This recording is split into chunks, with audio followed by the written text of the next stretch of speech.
Hello, Trienne here. Welcome back to the Be That Create That channel. I am so excited to have my guest with me today. She is going to share a little bit about what she does to create an impact in the world around her to make that difference that we're all looking to create and the person that we are working to become.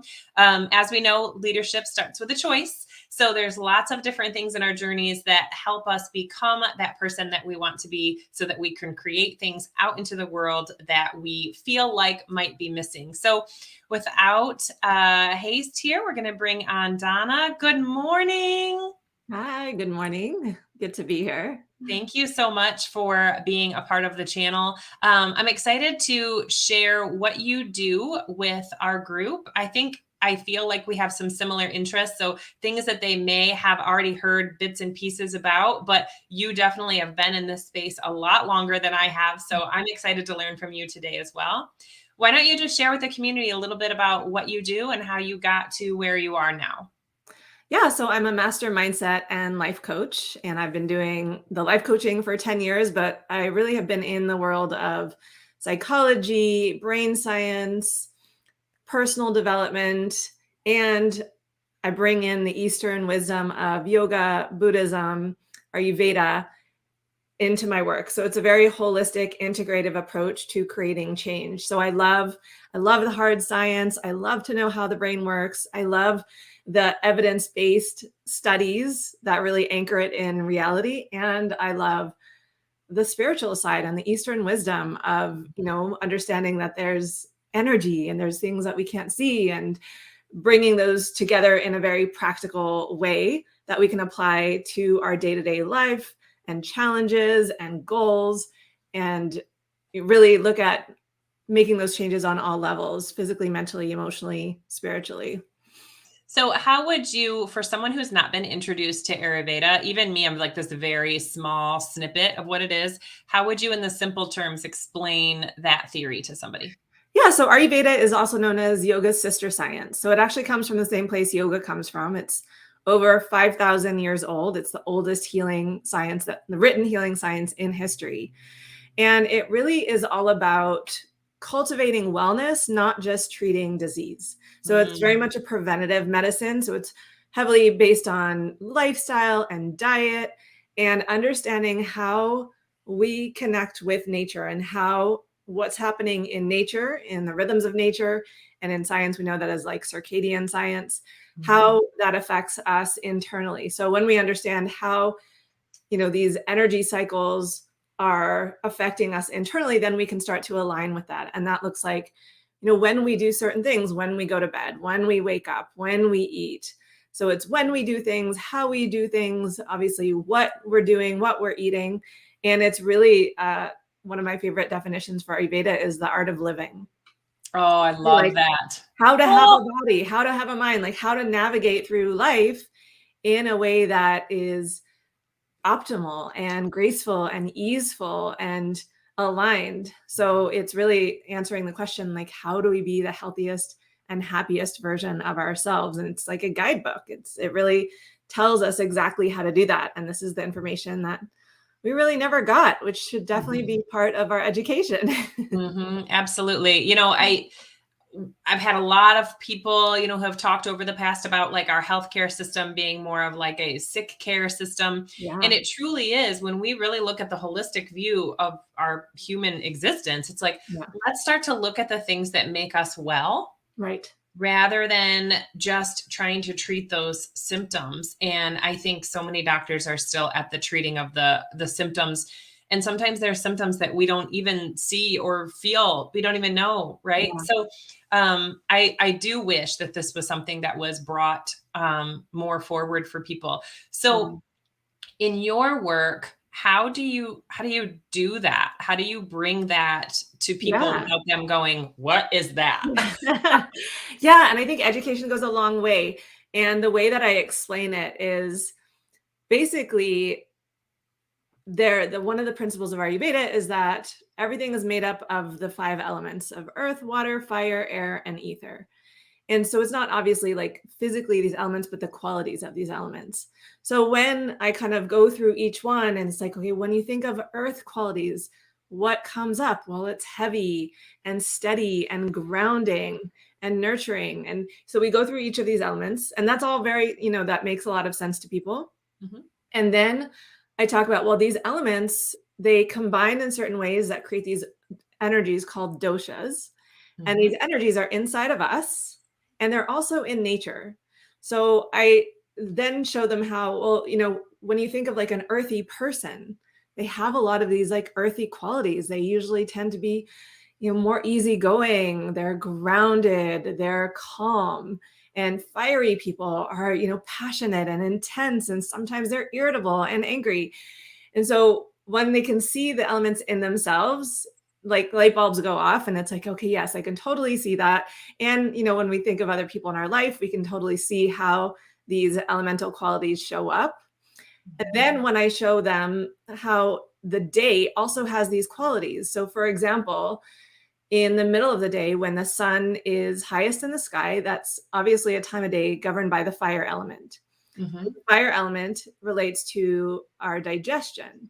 And so our digestion is strongest actually in the middle of the day. And when you understand that, that is really the optimal time to eat the most amount of food. So our main meal should really be in the middle of the day.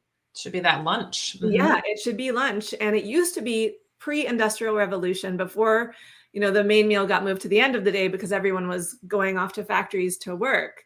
But that's not actually the best time to eat our heaviest meal, because like the sun, when the sun goes down, our digestive fire also goes down. Slows down. Yeah. Yeah. And so now science is really showing us that, you can eat the same amount of food, but if you eat it at night versus eating it during the day, it will affect you very differently. You'll gain more weight, you'll have more inflammation, you'll have more health issues simply by the timing. And so science is really backing up everything that Ayurveda has been talking about for 5,000 years. Yeah. So when you start to kind of understand and see it in a logical way, then it starts to make a lot of sense. I always talk about, at 10 p.m., that's actually when the energy shifts from a grounded, heavy energy, which helps us prepare for sleep, to that second wind, when all of a sudden we're awake and we actually want to start eating again. It's like that second wave of fire energy.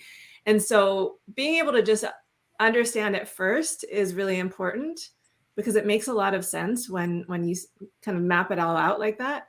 Mm-hmm. And then just really practical things. So eating, before 7 p.m., making lunch your main meal, going to bed by 10 p.m., and waking up, in those early morning hours, ideally 6 or a little bit before 6. And it depends slightly on the time of year. So these little changes can make a huge impact on how you feel. You have more energy, you'll sleep better, you have better digestion. People lose weight simply by changing when they're eating. Hormones get balanced, their moods stabilize.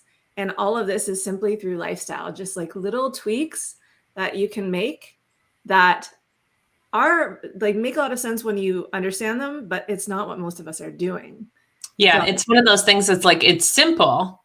Yeah. It's simple, but it's not always easy to implement, because you're breaking some of these old habits that you've had in place now for however long, right? Yeah. Yeah. And that's the challenge, because we are tribal creatures, and our brains are literally designed to mimic the behaviors of people around us. So we live in a culture where people are overstimulating themselves at night. They're going to bed late. They're eating a lot late at night. They're snacking after dinner. So when you try to go against what the cultural norm is, and what people are doing around you, like in your household or in your social group, that's when a lot of that subconscious resistance comes in, because we don't want to feel like we're separate. We don't want to feel like we're different from everyone around us. So that's one of the reasons why it's so important to connect with other people that are like-minded, that have similar values and goals, and work on this stuff together. So there is that sense of, I'm not doing this alone. I'm not the outcast. I'm not the weird one. Because I definitely have felt like that in doing this work. It's like people make fun of me for going to bed early. And I'm like, yep, I really care about feeling my best every single day. And I'm going to go to bed early so I can make that happen. So Yeah, that's interesting. So, because some people, dog on the fact that we're making these changes, and part of it is because they don't want to make them, but they also mhm, don't understand what's on the other side of. right. When I started drinking more water, taking proper supplements, doing shakes in the morning, those types of things, it's like, no, I do this, and it might seem weird because it's ritualistic to me, Yeah. but you just don't understand it because you don't know what it feels like to be on the other side of that. And that's okay. Leadership Yeah. is a choice. Leadership is a decision. Yeah. Um, and some decisions are harder than others. Yeah, and that's such a good point, and I often, people, I think, struggle with the whole, like, FOMO thing, Mhm. where it's if they make these changes, they're somehow missing out, but what they're not realizing is they're actually missing out on vitality and energy and optimal health and, like you're saying, all the benefits that come when you actually really feel your best and you have these rituals in place that pretty much guarantee that you will feel good every day. Right. And that is amazing. It's not, you feel like you have more sense of control over your life and your health and wellness, and how you feel physically is going to affect how you feel mentally and vice versa. So, Mhm. So yeah. where do you feel like, the vision for your business is taking you? You've obviously been doing what you're doing for quite a long time. Like, what's next level for you? Yeah, so I used to be really, really focused on the physical. I mean, I've been a yoga teacher for 20 years. Mhm. So, started out just very physical, like fitness based. And now it's moved a lot more into the mental, and the direction I'm going in now is really based on neuroplasticity and learning how to actually change our brain to create the changes we want. Because what I noticed when I was really focusing on just teaching people habits is some people would be able to make the changes pretty quickly, and some people just would struggle. And Mhm. they just had so much resistance. And they did want to make the changes, but they just could not get themselves to do that.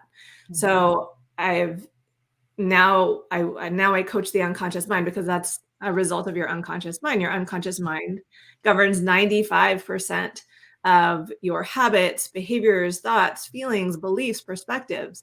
So your conscious mind can have a goal. Like your conscious mind could say, okay, I really want to lose weight and I know I should, eat less sugar and flour, Mhm. move my But then body I grab more. a cookie. But then your subconscious mind is like, no, no, what about like our treat? What about the reward? What about I deserve this? And all the beliefs that have kept, basically created where you are now. And Mhm. your subconscious mind is heavily invested in you maintaining status quo and not Mhm. changing. So your conscious mind wants to change, but it's only 5% of you. And then the 95% of you does not want to change. So Mhm. in order to actually create those changes, we have to work with the unconscious mind, or it's just not going to work. It's going to be like 2 steps forward, 2 steps back, and beating your head against the wall and just kind of using willpower to make a change that's only temporary, and then backsliding and reverting back. And it's kind of like yo-yo thing that so many people struggle with.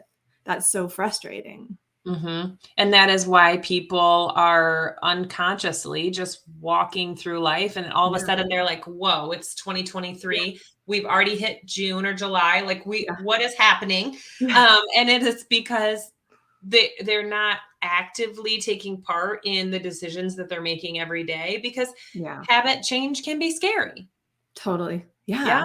Any change, again, your subconscious mind gets a little freaked out because it's uncertain, and it's like, I don't know what's going to happen if I change, and what are people going to think, and how are people going to perceive me, and what is going to be the effect on my life, even though the Mhm. change might feel like a positive one and one that you want, and you can see like the possible benefits from making that change. Mhm. It's still uncertain, and as humans, we don't really like that. We like to feel like we can predict the future and know what's going to happen, but we never really can. But we think if we just keep everything the same and stay the same and do the same things, and we somehow have that sense of certainty in our lives that feels So safe. One of my for sure rituals that I feel like makes, things successful for me is I have a set morning routine, and I can usually tell when I miss a piece of that. Yeah. And for some people, like we talk about in this community quite a lot, it doesn't matter if it's a morning routine, a night routine, a midday routine, something is a non-negotiable for you. So in your experience now, what is one of those things that is a non-negotiable for you throughout your day Yeah. that you feel like is adding to your level of success? Yeah. I mean, same. Like I have a morning routine, I have an evening routine, I have, you know, eating routines. And so now those are just such staples and they're all kind of become non-negotiables in my life. But I always think of like when I'm traveling, when I'm not in my normal environment, then definitely I would say making sure I get enough sleep. That's Mm. probably the number one, even if, I don't sleep necessarily at the same times that I would when I'm in my normal routine, but making sure I am getting enough. So I still try, even when I'm traveling, to, get to bed around that 10 o'clock mark if I can help that. And sometimes I can't just because, everyone else is kind of dictating what we're doing. Um, and then movement. So I might not have my morning workout like I normally do, but just making sure I'm active throughout the day. So I might just be walking more throughout the day, but movement is huge. And something I heard recently that was such a great way of thinking about it is, so many people struggle with low energy. Mhm. But if you're not moving your body is basically telling your body, oh, I need energy, so I better create it. So it's creating a need for more energy. So your body, because your muscles carry mitochondria, which is your like how you create energy. So that was just a Mhm. really interesting way to think about it. Sometimes we think, oh, I don't have energy to move, but moving actually will create more energy. So Yes. A body that is not in motion stays not in motion. A body right. that is in motion will create more motion. Yeah. Yeah. Yeah. Yeah, I love that. Yeah. Well, I am sure that the group is obviously going to want to know more about what you do and where you're hanging out. So, if someone wants to get in your space, get in your world, hear more of your brilliance on this, where are they going to be looking for you? Well, I actually have something going on right now. It's called Ayurveda Summer Camp, and it's just a 3-part video series, which really gives you like a little bit goes into more detail on, the energy cycles that I mentioned, the times of the day, the habits, and there's a assessment so you can do a little bit of a personal health assessment and a daily routine assessment to just see where you are in relation to these optimal habits and routines and then really decide, what changes you want to make. So I think that's a great resource and it's totally free. I'm also on Instagram, I'm on Facebook, I have a website. Everything is basically just my name. So just search my name anywhere. I also have my own podcast. It's called The Pleasure Project. Okay. And it's really, I go a lot deeper into the mindset work and the emotional regulation work. And that podcast is centered more on that. But I do talk about health as well and routines and building habits and making changes, neuroplasticity, all that stuff. Awesome. Well, Yeah. thank you again so much for being on the channel. I am obsessed with some of the things that you said today that I want to dive a little bit deeper in and see.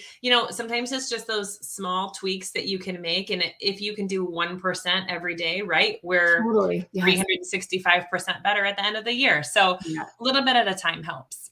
Absolutely. That is the thing I always talk about is we probably all have like laundry lists of things we want to change and improve and areas that we feel like, could use some improvement, but change really does happen slowly. And so I think you're absolutely right. That 1% improvement approach and just knowing that all of that adds up and it compounds. And the biggest thing about those 1% improvements is that you start to create an identity and it starts to actually, there's less resistance. There's less unconscious resistance when you make changes that are small. Because when you try to make a big change, that's when your subconscious mind freaks out. But when you can make it really small, it's less scary. And so you're more willing to do it. And then if you can just do that 1% consistently, then you build a habit. And then it's so much easier to grow that habit and do more and go longer and all those things. So That's yeah. why when people say, I'm going to go to yoga every single day, they don't go. But if I say I'm going to go every Thursday at 9 a.m., Yeah. And this week I might add Tuesday, and then next Mhm. week I might add Wednesday, right? It's that small Exactly. buildup because again, you start to feel so much better that you're almost become addicted to Yes, being better. exactly. Yeah. Mhm. Awesome. Well, Agreed. thank you so much for everything that you shared with the community today. And I'll be sure to make sure that we get those proper links with everything when things go out in the different places. Otherwise, I have your website up. It's just donnaskoglund.com. So we'll make sure that that's in the show notes for everybody. And until we see you again on the channel, you guys, let's get intentional and really be creative with your life. We'll see you soon.